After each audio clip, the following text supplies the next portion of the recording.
Good morning बच्चों। हम दिनकर के द्वारा लिखित उर्वशी पढ़ने जा रहे हैं। उर्वशी महाकाव्य के तृतीय अंक में उर्वशी अपना परिचय देते हुए कह रही हैं कि प्रणय और सौंदर्य प्रिय नर माने मनुष्य की अतृप्त हृदय, अतृप्त माने जहाँ पे तृप्ति नहीं प्राप्त होती, अतृप्त हृदय से मेरा उद्भव हुआ है तथा दुर्दांत जीव भी, हिंसक जीव भी मुझे देखकर कोमल एवं सरल हो जाता है। संस्कृति, सभ्यता और साहित्य से मैं ही प्रकट होती हूँ। तो यहाँ उर्वशी क्या परिचय दे रही, पर क्या बोलूं क्या कहूँ। भ्रांति यह देह भाव, भ्रांति माने भ्रम हो जाना, देव भाव माने शरीर का भाव। पर क्या बोलूं, किसी की बात सुन करके निरुत्तर हो जाना और क्या देना कि अब मैं क्या कहूँ इस विषय में। ठीक है, क्या बोलूं क्या कहूँ। मैं मनोदेश की वायु व्यग्र व्याकुल चंचल। ठीक है, मैं वास्तविकता में अत्यधिक काल्पनिक और मानसिक देश की उत्कंठा और व्याकुलता से परिपूर्ण वायु हूँ। ठीक है, मैं क्या हूँ, मानसिक देश में, मन के देश में उत्कंठा और व्याकुलता से परिपूर्ण वायु हूँ। अवचेतन प्राण की प्रभा चेतना के जल में, और क्या कह रही है, अवचेतन प्राणों का प्रकाश हूँ और चेतना के जल में पूरी तरह से विकसित, ठीक है, रूप रस और सुगंध से युक्त परिपूर्ण कमल हूँ। ठीक है, क्या कह रही है उर्वशी अपना परिचय देते हुए। उर्वशी कह रही है कि हे राजन, मैं अपने हृदय की बात तुमसे क्या कहूँ और कैसे कहूँ। भावावेश के कारण अर्थात भावुकता के कारण उन सभी बातों को कहना और भावों को व्यक्त करना संभव नहीं है। शरीर का यह बाह्य सौंदर्य केवल दिखावा है, केवल छलावा है, अर्थात धोखा मात्र है। इसे हम उन्माद और पागलपन भी कह सकते हैं। ठीक है, मैं तो वास्तव में कल्पना और मानस, काल्पनिक और मानसिक देश की उत्कंठा और व्याकुलता से परिपूर्ण वायु हूँ। मैं अवचेतन प्राणों का प्रकाश हूँ और चेतना के जल में पूरी तरह से विकसित रूप रस और सुगंध से युक्त कमल। मैं समुद्र की पुत्री लक्ष्मी नहीं।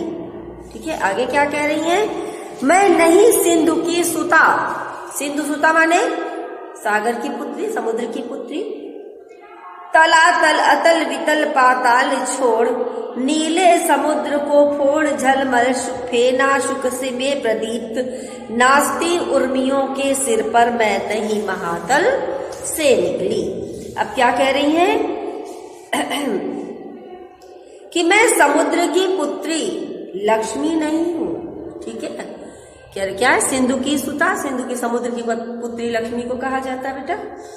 मैं गहरे पाताल लोक को छोड़कर समुद्र के गहरे गहरे नीले रंग को भेद कर प्रकाश से युक्त फेन के महीन रेशमी वस्त्र पहनकर समुद्र की लहरों पर नाचती हुई नहीं निकली हूँ।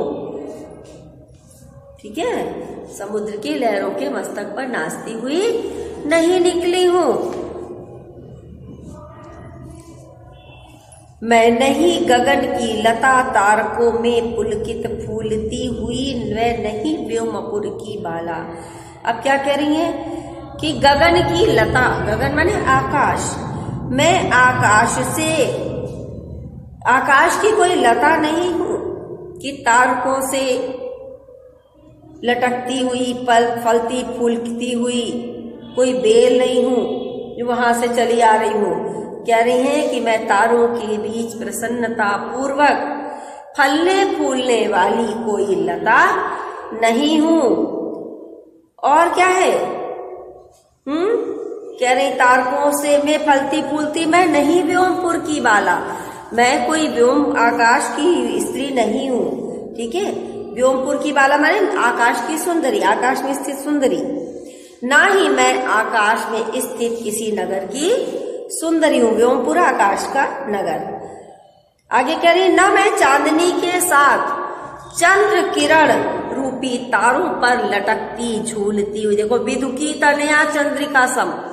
विदुकी तनया माने चंद्रमा की पुत्री, चंद्रिका संग चंद्रिका के साथ। ठीक है, तो क्या करें, ना मैं चांदनी के साथ चंद्रिका किरण रूपी तारों पर लटकती झूलती हुई पृथ्वी पर उतरी हुई चंद्रमा की पुत्री हूं।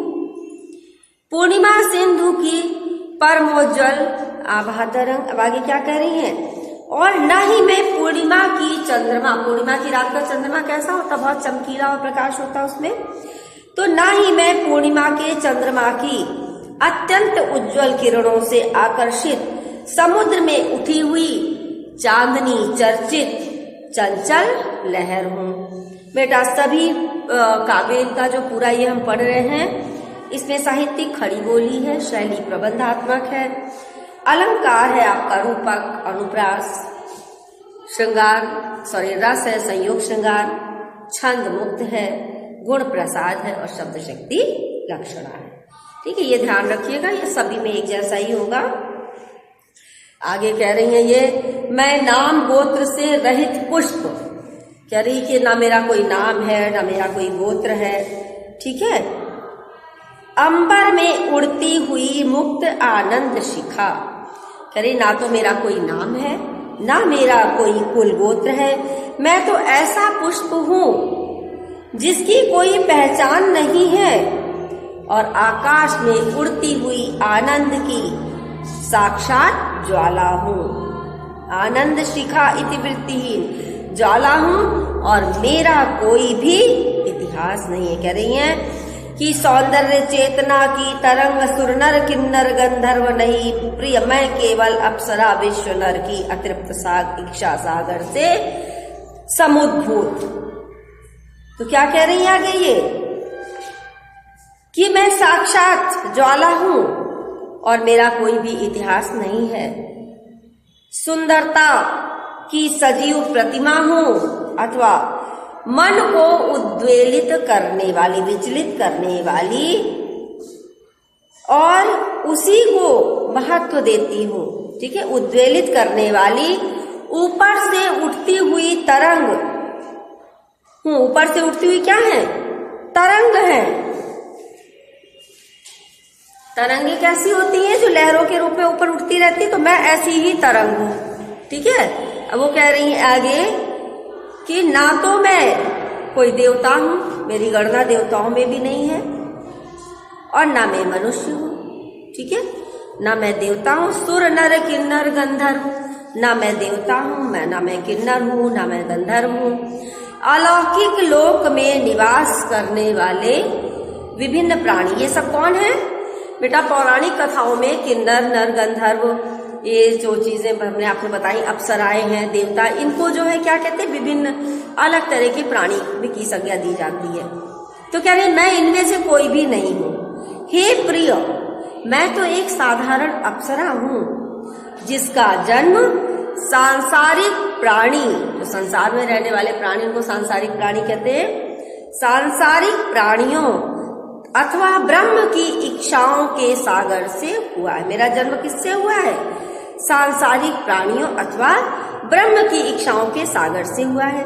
तात्पर्य यह है कि उर्वशी केवल विहार में रुचि रखती, घूमने फिरने में रुचि रखती है और उसी को महत्व देती है। तो बेटा इतना ही हम आज आपको पढ़ा रहे हैं। इसके बाद इससे संबंधित एक एक्सरसाइज हम जरूर कर लेंगे।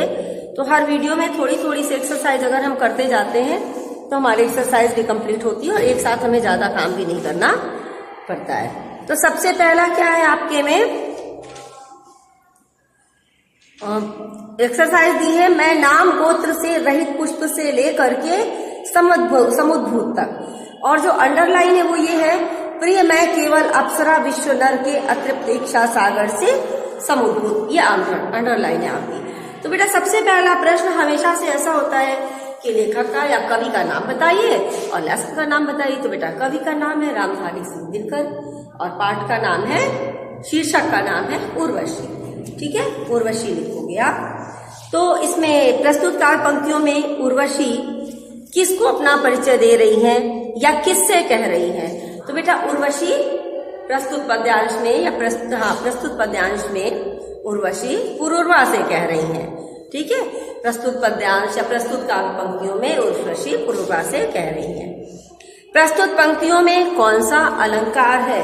तो बेटा प्रस्तुत पंक्तियों में अनुप्रास और रूपक अलंकार है। इस पद्यांश में किसका प्रसंग है?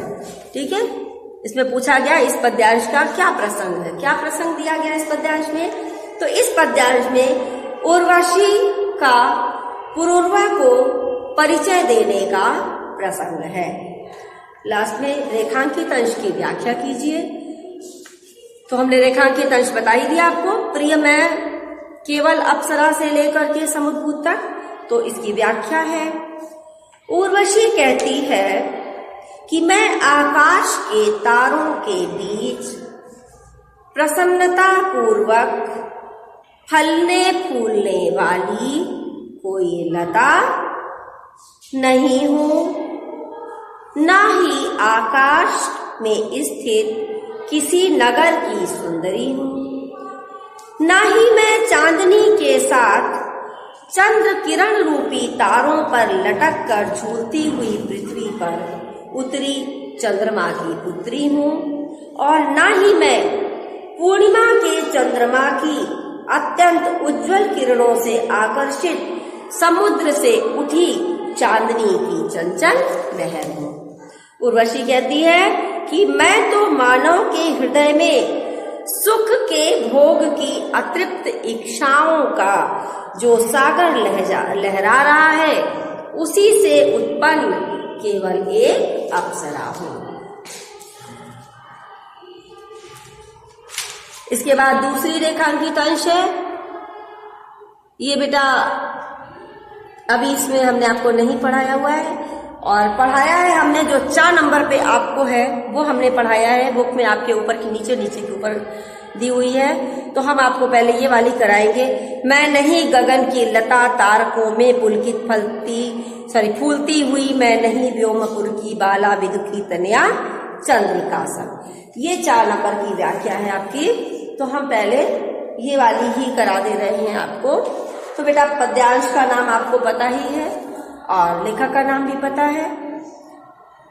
और प्रस्तुत पद्यांश में उर्वशी किसको अपना परिचय दे रही हैं, या प्रस्तुत पद्यांश में उर्वशी ने अपना परिचय किसको दिया है? तो इसका उत्तर है, प्रस्तुत पद्यांश में उर्वशी ने अपना परिचय किसको दिया है बेटा बताइए? पुरूरवा को दिया है। ठीक है, और प्रस्तुत पद्य पंक्तियों में कौन सा अलंकार है? तो बेटा यहाँ पर रूपक अलंकार है आपका। और इसके बाद क्वेश्चन है, प्रस्तुत पद्य पंक्तियों में आकाश में उड़ती हुई स्वच्छंद आनंद की शिखा कौन है? तो बेटा आकाश में उड़ती हुई स्वच्छंद आनंद की शिखा उर्वशी है। और रेखांकित अंश की व्याख्या कीजिए। तो रेखांकित अंश की व्याख्या में हम इसकी व्याख्या कर रहे हैं, मैं नहीं गगन की लता। ठीक है, मैं नहीं गगन की लता, इस वाले की व्याख्या हम करते हैं। तो इसकी व्याख्या देख लीजिए कि प्रस्तुत काव्य पंक्तियों में कवि कहता है कि उर्वशी पुरूरवा को अपना परिचय देते हुए कह रही है कि मैं आकाश के तारों के बीच प्रसन्नता पूर्वक फलने फूलने वाली कोई लता नहीं हूं, और ना ही मैं आकाश में स्थित किसी नगर की सुंदरी हूं। ठीक है, और ना ही मैं चंद्रिका के साथ चंद्र किरण रूपी तारों पर लटक कर झूलती हुई पृथ्वी पर उतरी हुई चंद्रमा की पुत्री हूं। ठीक, अपना इन्होंने यही परिचय दिया है। और एक लाइन आप और अपने मन से लिख लोगे, और ना ही मैं पूर्णिमा के चंद्रमा की अत्यंत उज्जवल किरणों से आकर्षित समुद्र से उठी चांदनी चर्चित चंचल लहर हूं। तो बेटा इतना आप वर्क कंप्लीट करोगे नेक्स्ट अगले वीडियो में। Thank you.